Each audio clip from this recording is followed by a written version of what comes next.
Welcome to Vsb News Online. For Thursday, March 5th, I'm Gina Thomas. An industrial accident that occurred this morning at the Botanical Gardens is being investigated by the Health and Safety Office of the Department of Health. Vsb News' Brian Darby has the details. A 48-year-old Devonshire man has been rushed to the King Edward Hospital with unspecified injuries after the bobcat that he was using in post-hurricane restoration work toppled over and trapped him. He was eventually freed and taken by ambulance to the nearby hospital. The actual circumstances surrounding the industrial incident are not being revealed at this time. It is understood the injuries he suffered may be serious. Work has stopped at the site while the investigation is being carried out. Brian Darby reporting for Vsb News. The crisis over the cancellation of buses because of manpower problems appeared to be over. A government spokesman announced today that with the exception of the 7:15 a.m. bus from St. George to Hamilton, all scheduled buses will run on Friday. It is not clear whether the outcome of the meeting of the Bus Operators Division of the BIU might affect the situation. But in the view of the consultation being carried on between the Public Transportation Board and the BIU, that seems unlikely. The Al F. Wade International Airport was on everyone's mind in Parliament yesterday evening when Finance Minister Bob Richards moved the bill that would increase the departure tax from $35 to $50. This attracted a number of comments about the plan to redevelop the civil air terminal and bridge at a cost of $255 million, using the Canadian Commercial Corporation as the developer. Mr. Richards dealt with the opposition's claims that the Cayman Island had been offered a similar deal with the CCC but had turned it down. There's this stuff about Cayman and the British closing down the CCC project in Cayman. That is not entirely true. It is partially true, but it's not entirely true. Because the Caymanians didn't want that deal. The Caymanians didn't want that deal. No, they didn't. The Premier wanted the deal. The people from Canada went down to meet the airport authority in Cayman, and they refused to meet them. They refused to meet them. And you know why? Because they didn't want the transparency requirements of a CCC deal. They didn't want it. That's right. The standards that CCC require, they were not prepared to abide by them. So that deal was torpedoed from both sides of the ship. It was torpedoed by the British, and it was torpedoed by the Caymanians too. So that deal didn't stand a chance. But we have worked, Mr. Speaker, with Her Majesty's government to find a way forward so that they will not impede us in having this capital project that will create hundreds of jobs for Bermudians. We have found a way forward for this. I've said it before and I'm saying it again. So, you know, if you have something and something is good, you can eventually persuade the people who are perhaps not convinced that it's a good thing. You can find ways to persuade them. And we have stuck to this so that we can get an agreement and an acquiescence from Her Majesty's government that this will go ahead. And on the subject of the departure tax increase, opposition leader Mark Bean had this to say. The big idea for stimulating the economy after 27 months, the big idea is hotel development. Mr. Speaker, that's not Minister Richards' idea. That's Dr. Ewan Brown's idea. Never worked. And so the minister says, but he couldn't make it work. But let me ask the people of this country, do they think this strategy being deployed by the minister will work?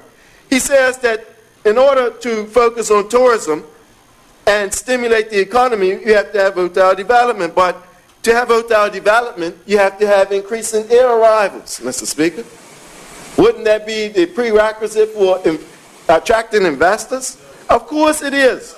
Of course it is. Nobody's going to build.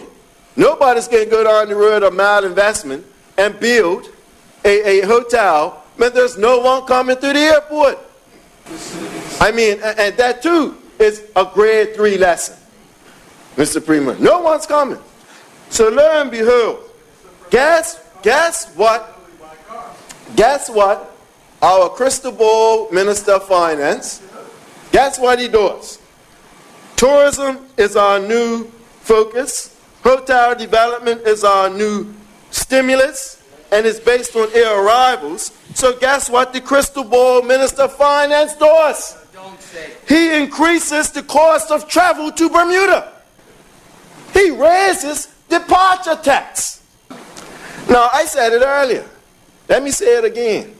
That is a sure sign of confusion. Leading Royal Ballet Company principal male dancer Matthew Golden is visiting his family in Bermuda while taking a break from performing in a Swan Lake production, a Covent Garden that has attracted rave reviews. He took time off from his daily practice to tell Vsb News Brian Darby a little about his career and his philosophy. I am from Saskatchewan originally, but I spent most of my time training from Washington, D.C. at the Kirov Academy to the Royal Ballet School in London, where I graduated, and now I'm a principal dancer with the Royal Ballet. You're young, and things are becoming very fast for you, haven't they? Yeah, the career flies by. So I'm young, 29, but in this career, it goes quick. So I probably have left 10 years. You're here for family reasons, but you may also know there's something like 8 or 9 ballet companies in Bermuda. Isn't that remarkable for a small town of 60,000? Fantastic, yeah. And so you know you have an audience. It's a pleasure to be here and to train and get ready for my upcoming show of Swan Lake at the Opera House. It's a nice place to stay in shape. Was that the age of 13 when you really got started? Were there dreams in your head at the time that you'd be at the Royal Ballet one day? Well, we have always dreams, but my dream was more Broadway intended, but unfortunately I can't sing. So kind of maybe worked out, so I kind of went into the ballet field, and someone said, oh, well, if you really want to take it serious, you need to train with the Russians. So that's when I kind of skipped over to one place, and it kind of came around in a very nice way, but ballet wasn't really my calling, so yeah. It is now. What it is now. Now, your scholarship, of course, made a big difference, didn't it? Yeah, scholarships helped out so much. Without that, there's no way I could have grown to the dancer I became, but people there that they see the talent and potential in young dancers. It's hard to find young male dancers that are willing to fully commit themselves in the ballet orientation. It's a discipline that requires a lot of focus, and for the kids to know that they have to leave home to get an education that would take them to that level of the high performance caliber that you have to be at. The Swan Lake production is being filmed and is scheduled to be screened at BUEI in the spring. And we'll be right back with more news right after this. The Marketplace Food Court is you and your family's one-stop shop. Start your day at the Breakfast Bar with omelets made to order and traditional Bermuda codfish breakfast. The chefs will cook lunch and dinner to your liking. Along with the salad bar, sandwich bar, sushi bar, and fruit bar, the Marketplace Food Court is your kitchen away from home. Every day is hassle-free with nutritious meals from the Marketplace Food Court. Visit us 7 days a week. Homemade cooking, quality service, all at prices you can count on.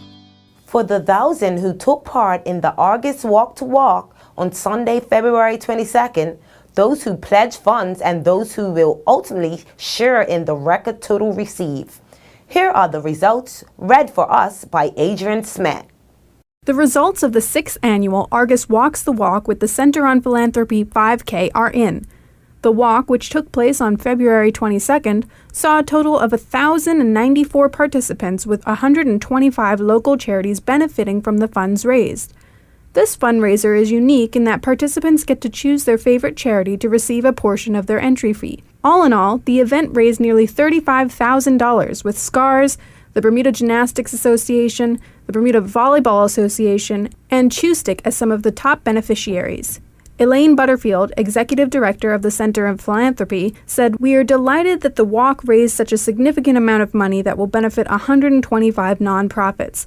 The volunteers and nonprofits give their time and effort tirelessly to help with a wide array of causes on the island during times when there is an increased demand for service and increased difficulty raising the funds to provide these vital services. Allison Hill, CEO of the Argus Group, echoed Ms. Butterfield's statement by saying, "We are pleased that so many charities benefited from this fundraising event. We particularly commend the teams who walked together in the spirit of camaraderie and the creativity of those who walked in costumes to raise money for their favorite charity. Walking has so many health benefits, and we were happy to see so many people having fun and getting some exercise on a Sunday morning." For VSB News, I'm Adrienne Smatt. As his global company starts the process of expanding into Bermuda as a private financial service provider, CEO James Lee explains to VSB News' Brian Darby why the onerous regulatory atmosphere being forced on the island holds no fears for EPG asset management.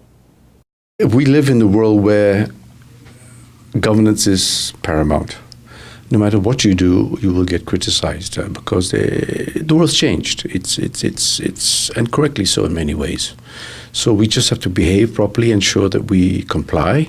We have processes in place, and if you have to improve, you just have to improve. Bermuda, I found, has been extremely good in a situation like this. We work in many jurisdictions, and we find Bermuda a very good environment to work in governance-wise.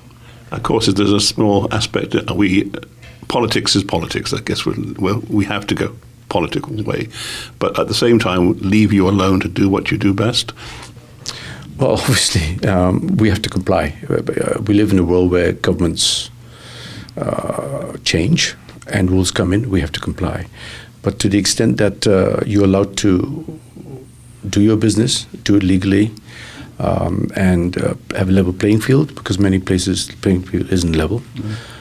If there's a level playing field, you will attract investors. If you start skewing it to a particular sector, people will go away because it's a global business. People will find alternative places to invest their money. Have other countries tried to attract you? We're in many countries already, so we have been attracted before. Like to be headquartered somewhere else? Yes, we're in other islands, and we're in many jurisdictions. So Bermuda is our latest, if you like, the latest venture. But you seem to have given it rather a kudos that others would wish to have. Well, I've been coming since 2006, and I found it a nice place to work in terms of you know the laws and you can work. Until very recently, we want to encourage to expand locally because we didn't have the license to start doing business locally. So once you can do business locally and have people on the ground here, we can therefore start thinking about investing. I think that's important. So this red carpet treatment from the government has gone down very well with your company. I wouldn't call it red carpet. I think it's open. It's open to anybody interested to come here. And as I said in the press release, we found the attitude was very positive recently. So I'm very happy to be here. Now, obviously, we have to do our job and be successful. If you are fussy about who the auctioneer is at the auction you attend in Bermuda, next Saturday, Bermuda National Trust Annual Auction and Jumbo Sale is right up your street.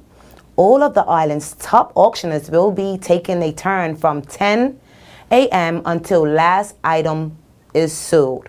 Organizer Linda O'Shea hopes that helps. We are actually going to be running a sort of round robin of auctioneers this year. Judy Ann Smith, who I'm sure everybody in the auction world would know. We are very much hoping that Leonard Gibbons is going to come for half an hour, which is very kind of him. And I may have a go. And our dear Lionel, who always helps out with this, Lionel Thompson, he has done the auctioneering once before. He's going to do it as well. So, I'm sorry, Stephen Lusher, who has been helping us hugely this year. This is the first year Stephen has really been very involved with it. He's helping us do the catalogue presently. And yes, he will also be auctioneering. So you need a crowd, don't you? Because that brings it up. Yes, yeah. Well, that gives everybody a chance to take a break, and it's different forms of entertainment. But the audience themselves, they're the cream, and this is where you're going to get your money from. So you want a little bit of argy-bargy, don't you? We do indeed, yes. Yes, we would like everybody to pick somebody to bid against. And now we turn to Earl Basin with the latest from the sports desk. As a guest of the Bermuda Combat Club Limited, Mark the Machine Hominick, former #1 UFC featherweight title contender, will be in Bermuda April 3rd through to the 6th for a mixed martial arts retreat. Hominick is a retired Canadian mixed martial artist who competed in the featherweight division for the Ultimate Fighting Championship. On April 6th, Hominick will be given an inspirational speech at the Cedar Bridge Academy, but without giving too much away, this is one of his topics. I think just, my story in general, and, my whole thing about, accomplishing goals, I think, is finding passion. I think finding passion in what you do, because passion breeds success. Because I feel that passion, if you put it into it, you're going to get more out of whatever you do, and you got to find that in every aspect of life. Your career has been a very successful one. Over the years, you've seen the sport grow and grow. Can you see a little country like Bermuda coming out with eventually getting people involved in mixed martial arts? Well, definitely. Like a person like myself, I'm from a small town in Canada with 2,000 people. So definitely, when I started martial arts, this definitely was almost unheard of. So I grew up with the sport, and it's nice to see the sport flourish in all across the world. Really, I think mixed martial arts and martial arts in general is universally recognized. So I think it can be adapted in any country, any city, any size village. Even I think martial arts is fantastic for people to get involved, and really no matter what size of gym you come from, like a gym like myself, I was 2,000 people town, and then I ended up fighting in front of the biggest crowd of all time for the UFC world title. So I think no matter how big of an area you come from, I think your dreams being big can help make it to the next level. The Area Ree High School Rugby League season continued at the National Sports Center yesterday afternoon. And doubleheader produced a total of 78 points. Cedar Bridge Academy used speed to get on the outside on many occasions as they defeated Saltus 32-12. Cedar Bridge got 2 tries from Michael Dill and Shaquan Smith, while Maurice Jones scored another. Kalen Williams kicked 2 conversions and 1 penalty. Saltus got a single try from James Patterson and Tyquan Parentchief, while Nick DaCosta kicked a conversion.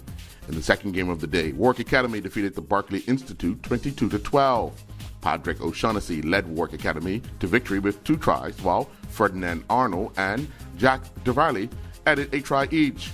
O'Shaughnessy also added 1 conversion. Rajul Deal and Asante Darrow both went over for Barclay Institute, while Janico Francis kicked the conversion. Kyle Webb competed in the Capital Athletic Conference Indoor Invitational, which was hosted by the Central Arizona College in Arizona. Webb competed in the men's 400-meter dash, where he finished second, clocking a time of 48:14.